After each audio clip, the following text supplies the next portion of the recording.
All right, I want to take you through some technique variations that you can use for the ergs. There's a lot of great information out there online talking about the perfect technique, but you guys have to work out what is the right technique for you, and then also what are you using that for? Is it for training or is it for racing? Because you could have two different styles for each one.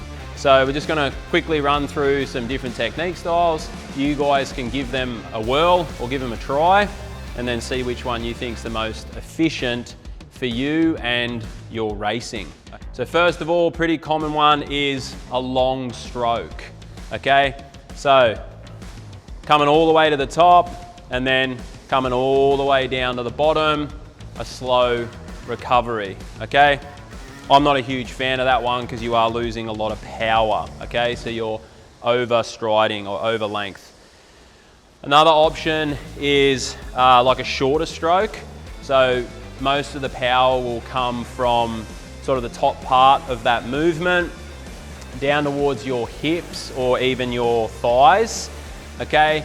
And then some variations with that. Obviously you can keep it like a fast stroke rate, so it's short but fast, or more powerful.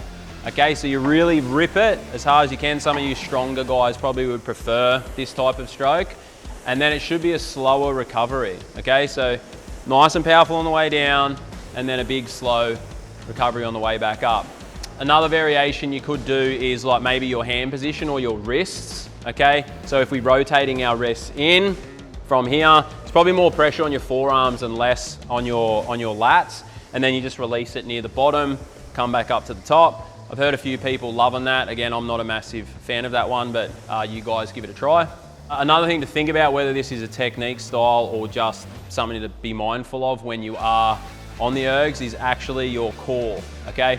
So keeping your core on, so nice and tight, and then really focusing on shifting your hips back, okay? So when you're feeling that tension in your arms, focus on nice solid core, and then try and use a little bit of that hip hinge before you're into your stroke of your traps and your tries and your lats, okay? So abs on versus abs off.